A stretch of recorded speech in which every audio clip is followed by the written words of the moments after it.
Je pense qu'il est tout à fait acquis, ça vous connaissez, c'est que effectivement pour arrêter l'inflammation chronique, la coagulation des vaisseaux, effectivement, est un élément important, d'où l'utilisation des IPL. Bon, je ne reviens pas sur les techniques, hein, on n'a pas le temps, et sur ce qu'on peut faire. On a des experts ici, et je pense que vous connaissez mieux les choses que moi. Alors, comment ça fonctionne? Donc, à nouveau, le principe est un peu le même que les lasers. Hein, on a de la lumière. La lumière, elle va être absorbée par des cibles spécifiques qu'on appelle des chromophores. Vous savez que pour la dermato, on peut traiter effectivement des lésions vasculaires, mais on peut traiter des taches pigmentaires, on peut faire du détatouage aussi, bon, etc. Et donc, dans le cas de l'œil sec, et dans le cas effectivement de ces vaisseaux, de ces rosacées et autres, on va traiter des vaisseaux sanguins, dont la taille peut varier d'ailleurs, hein, entre 50, 100 microns, 500 microns, etc. Donc, dans ce cas, le chromophore, c'est le sang, et dans le sang, ce qui absorbe, c'est plutôt l'hémoglobine, voire la désoxyhémoglobine, bon, mais c'est des globines.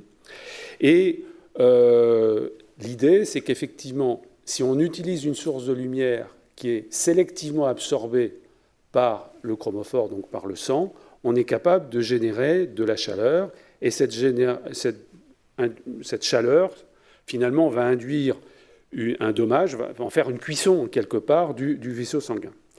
Mais en fait, c'est un tout petit peu plus compliqué que ça. Enfin, c'est ça le principe, mais il faut comprendre qu'en fait, c'est un processus en plusieurs étapes.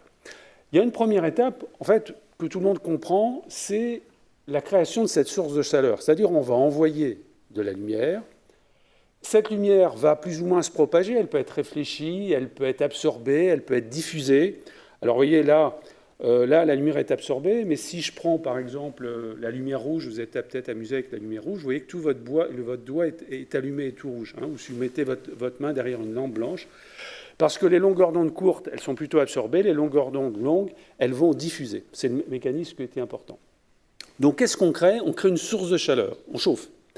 Mais cette source de chaleur, vous avez appris ça à l'école, hein, c'est les lois de Fourier aussi, hein, je vous ramène un peu aux choses. Il va y avoir une diffusion de chaleur. Et ça va dépendre de quoi? Ça va dépendre, en fait, des paramètres thermiques.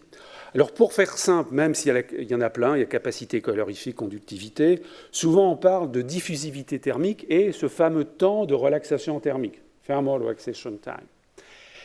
Mais à nouveau, l'histoire, elle n'est pas finie, parce que vous avez induit une température. Et cette température, vous l'avez induite pendant un certain temps. Et c'est en fait l'équation qui relie la température et au temps, sachant qu'en plus la température elle évolue, qui va induire en fait le dommage thermique, qui est d'ailleurs tout à fait quantifié, qu'on appelle oméga. Oméga égale 1, on a une mort tissulaire. Une brûlure du 3e degré, c'est oméga égale 10 000. Et si j'ai oméga inférieur à 1, en fait, je n'ai pas une mort tissulaire. Donc le tissu est intact. Et c'est ce qui va nous amener à une nécrose de type évolu. Alors revenons un petit peu sur les différents aspects brièvement. Là, vous avez en abscisse les longueurs d'onde, dont vous voyez l'absorption de la lumière. Là, je l'ai retracé. Donc on revoit les choses. Et puis on voit, dans un monde idéal, finalement, quand on regarde les choses, il faudrait mieux traiter dans le bleu, puisque c'est là où il y a la meilleure absorption d'hémoglobine. Pourquoi on ne le fait pas? Parce qu'il y a d'autres chromophores qui vont intervenir. Et entre autres, il y a la mélanine. Et donc, le choix de la bonne longueur d'onde, c'est un compromis entre efficacité et sécurité. Et souvent, on va utiliser plutôt cette partie de la pente décroissante de l'hémoglobine où finalement la mélanine absorbe moins. Bon. Même si tout ça est théorique, puisqu'il y a la concentration de la mélanine, donc il y en a beaucoup moins sur un phototype 1 que sur un phototype 5 ou 6. Hein, bon, voilà. Donc ça, c'est des éléments à considérer. Ça, c'est l'étape qui est l'étape optique. Donc maintenant, je vais passer, j'ai créé une source de chaleur. Alors bien évidemment, il y a plein d'équations, hein, je pourrais vous en mettre des biens, voilà. On va amener à ce temps de relaxation thermique. Alors le temps de relaxation thermique, voilà où je vous ai mis un petit peu des trucs, mais tout ça pour dire que, si vous voulez, ça vous allez comprendre facilement, si vous avez chauffé une grosse casserole d'eau chaude, une grosse casserole, si vous voulez chauffer l'eau, il vous faut plus de temps qu'une petite casserole. Non, vous avez remarqué ça tous un petit peu, voilà. Plus la cible est petite, et plus la cible est grande, plus il faut de temps pour chauffer la cible. Bon, voilà. Et donc, on peut définir effectivement ce temps de relaxation. Alors, on voit là, même si c'est un peu simplifié, que le temps de relaxation thermique, c'est bien marqué approximatif, hein, il dépend de la dimension. Plus la cible est petite, plus le temps de relaxation thermique est court. Qu'est-ce que ça signifie? Ça signifie que si je crée une source de chaleur, il faut que j'envoie pendant un certain temps. Si j'envoie par un temps qui est supérieur, la chaleur va diffuser. Et ce qui fait que la sélectivité optique que j'ai obtenue grâce au choix de la longueur d'onde, je vais la perdre parce que je vais avoir une diffusion. Ça, vous le comprenez, vous pouvez le comprendre si vous cuisez c'est l'histoire du roast beef, vous savez, 1/4 d'heure par livre, quoi. Donc, en fait, si vous voulez le conserver saignant à l'intérieur, il ne faut pas le cuire trop longtemps, il faut adapter un petit peu les choses. C'est facile d'expliquer en France parce que les gens connaissent la cuisine. C'est plus difficile aux États-Unis, je vous le dis. Voilà. It's a joke. I will tell you later. Sauf que là aussi, c'est très simple. Le temps de relaxation thermique, la photothermolyse, je suis sûr que vous avez tous entendu parler de la photothermolyse. Vous savez, la culture, c'est comme la confiture. Moins on en a, plus on l'étale, quoi. Voilà. Le problème, c'est qu'en fait, quand vous réfléchissez, vous voulez traiter un vaisseau sanguin. La cible biologique, c'est la paroi. Si vous ne détruisez pas la paroi, je peux vous dire, votre vaisseau sanguin, il reste là. Par contre, la cible optique, c'est le sang. Donc le problème, c'est qu'il faut distinguer deux choses. Quelque part, le temps de relaxation thermique, alors ça, c'est mon ami Rox Sanderson qui a écrit ça dans Science en 1983, et c'est remarquable. Mais à l'époque, l'idée, c'était de traiter des angiomes plans en créant une explosion du vaisseau. C'est-à-dire qu'on traitait le vaisseau en faisant exploser le vaisseau. On chauffait tellement. Vous savez, c'est PV égale NRT. Hein, si j'augmente, là aussi, c'est des lois que vous connaissez. Si j'augmente beaucoup la température et que le volume n'augmente pas, la pression augmente, donc je fais exploser mon vaisseau. Ce qui donnait des purpura. Bon.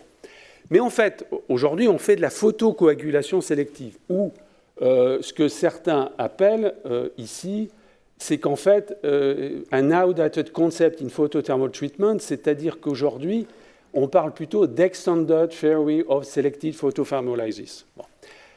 L'idée, elle est laquelle? C'est qu'en fait, il faut chauffer plus longtemps pour avoir un transfert de la chaleur jusqu'à la paroi.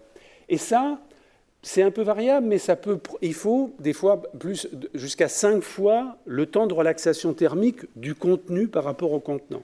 Et on est plus en train de parler de temps entre 60 et 100 millisecondes. Bon. Mais l'histoire n'est pas finie, parce que c'est vrai que là, je viens de chauffer pendant un certain temps, donc je suis relativement content. Sauf qu'à nouveau, ma cible, elle n'est pas dans l'espace, elle est dans un tissu, et elle est dans la peau. Et un autre aspect qui intervient, c'est en fait la dénaturation des tissus. Donc en fait ici, la peau est plus sensible à la chaleur que le sang, pas que la peau bien sûr. En fait là, on a ce qu'on appelle les courbes d'Arrhenius, enfin voilà, qui montrent, si vous voulez, là, ça c'est la sensibilité, c'est-à-dire ça c'est la courbe à partir du moment où apparaît la dénaturation thermique. Et on s'aperçoit qu'ici, par exemple, il faut beaucoup plus, si vous voulez, de température et de temps que pour le sang. Et ça, c'est donc un problème. C'est-à-dire qu'il faut arriver à chauffer de manière beaucoup plus adaptée. À nouveau, pour bien comprendre ce que je viens de vous dire, si vous ne comprenez pas, vous faire cuire un œuf au plat. Si vous faites cuire un œuf au plat, vous avez bien que la source de chaleur est la même. Mais vous avez remarqué que le blanc est cuit avant le jaune. Parce que la structure des protéines qui constituent le jaune est beaucoup plus complexe que celle qui constitue le blanc, qui est de l'albumine, et donc il faut beaucoup plus d'énergie, ce qu'on appelle d'énergie d'activation, pour finalement la modifier. Donc ça signifie qu'il faut plus chauffer, quelque part, le sang par rapport à la peau. Le problème, c'est que la peau est plus sensible que le sang. D'où le dernier concept, c'est d'utiliser des trains d'impulsion. Alors ça a été, à nouveau, ce n'est pas moi qui invente tout ça, il y a une littérature importante. Pour tout vous dire, j'ai commencé à travailler sur les lasers en 1981, et ma thèse a porté sur le séquencement d'impulsion des lasers pour améliorer les traitements. Donc j'ai commencé à faire ça il y a plus de 40 ans. Ça a d'ailleurs été breveté, vous pouvez retrouver ça, etc. Et si vous regardez la littérature, on voit aujourd'hui, tous les industriels vous montrent, qu'ils font du séquencement d'impulsion comme ils utilisent des paramètres optiques moins sélectifs, donc ils chauffent moins, mais malgré tout, si vous voulez, on a quand même une montée en température. L'idée, si vous voulez, c'est de rester au-delà d'un seuil de température, alors, qui est mal représenté, mais c'est difficile à représenter. Ici, il faudrait plutôt mettre du oméga, qui serait du oméga égale à 1, quelque part. L'idée, c'est qu'au niveau de la cible, on ait un oméga qui soit supérieur à 1, et au niveau du tissu environnant, un oméga qui est inférieur à 1. Alors ça, c'est des premières tentatives. Par exemple, j'ai publié, c'est en 2002, vous voyez, donc 20 ans après avoir les trucs, mais j'avais travaillé à une société, ça a été intégré dans un laser qui a été commercialisé pour traiter, par exemple, des télangiectasies sur les membres inférieurs, où aussi on avait fait des impulsions pour essayer de faire ça. Et plus récemment, il y a par exemple donc, Lumibird qui a développé quelque chose qui me semble intéressant. On l'a vu dans une diapo que j'ai présentée avant, c'est qu'en fait, à un moment, même en séquençant le temps, on a un petit peu des difficultés. L'idée, c'est aussi de pouvoir jouer sur les impulsions. D'ailleurs, ça rejoint ma thèse. Si vous avez accès à ma thèse, c'est exact. Ça a été publié il y a plus de 40 ans. L'idée, c'est d'utiliser des impulsions qui n'ont pas forcément la même énergie. Donc, en fait, vous jouez à la fois sur le délai entre impulsions qui permet au tissu environnant de redescendre. Vous voyez, les courbes, en fait, sont sensiblement les mêmes, mais là, je redescends plus bas. Mais on va jouer aussi sur l'énergie qu'on envoie. On a besoin de moins d'énergie, si vous voulez. C'est comme un peu, j'ai initié le phénomène, c'est comme la cloche. Il faut d'abord que je tire très fort, et puis progressivement, j'entretiens le phénomène avec des petits coups. Donc voilà. Donc, idéalement, si vous suivez tous ces paramètres, vous êtes capable de faire un traitement qui est le sélectif. Bien évidemment, il faudra avoir plus de temps pour rentrer dans les détails et vous expliquer comment ça fonctionne. Et je vous remercie. Merci Serge.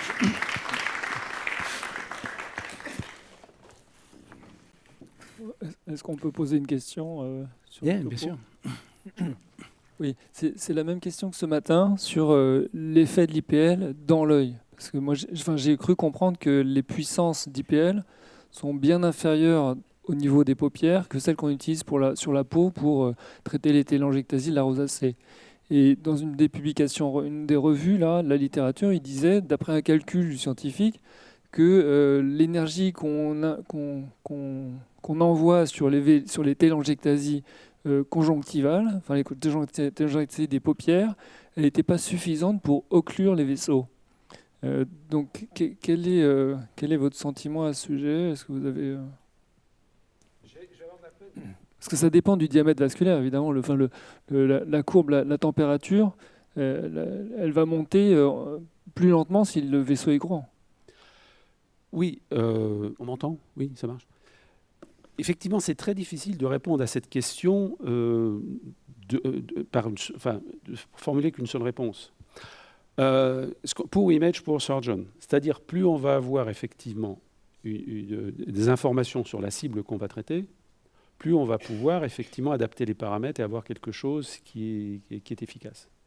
Donc je peux difficilement répondre à ça, c'est-à-dire qu'effectivement, ça va dépendre de la taille de la cible, ça va dépendre de la localisation de la cible, et puis après, ça va permettre de régler les paramètres de la lampe flash. En sachant qu'à nouveau, ce que j'ai dit ce matin, c'est que 15 joules par centimètre carré sur une lampe flash ne veut pas dire que c'est équivalent à 15 joules centimètre carré sur une autre lampe flash. C'est-à-dire que chaque lampe flash, un petit peu en fonction de son spectre, en fonction du séquencement des impulsions, va donner quelque chose qui est différent. Mais par contre, si une lampe a été bien caractérisée, s'il y a des publications sur le sujet, je pense qu'on a des éléments de réponse. C'est-à-dire, pour traiter des télangiectasies cutanées, par exemple, on utilise quelle puissance en pratique ? En moyenne, c'est plutôt 15 joules ? Oui, ça peut même être un petit peu plus. Mais là, c'est aussi... Autant, je vais vous dire, si vous traitez des télangiectasies au laser 532, je peux vous dire, voilà, on va utiliser entre 8 et 12 joules par centimètre carré, plutôt 10, et ça, c'est parfaitement quantifié. Autant j'ai de la peine à donner une réponse unique au niveau du lampe flash. Je pourrais vous dire, avec la lampe flash de telle société, voilà ce qu'on utilise, et avec la lampe flash d'une autre société, voilà ce qu'on utilise. Mais il faut préciser quel est le filtre, quel est le spec, quel est ce genre de choses. Je dis, la grande difficulté des lampes flash, qui marchent bien par ailleurs, il y a des tas de papiers, il y a des milliers de machines qui sont vendues, et les gens sont satisfaits. c'est que la bonne lampe flash, je dirais, c'est celle que vous avez chez vous, que vous maîtrisez, et, voilà, et que vous pouvez difficilement, en tout cas, transférer des paramètres d'une autre marque à votre système. Par contre, l'industriel qui vous le vend connaît sa machine et connaît a priori les paramètres qui sont faits par d'autres collègues qui l'ont depuis un moment. Oui, de toute façon, en pratique, quand vous utilisez votre machine, vous savez à partir de quel moment vous allez brûler ou pas brûler. Et vous savez à peu près en fonction des pots, mais en sachant qu'il vaut mieux toujours être un peu en dessous qu'au-dessus.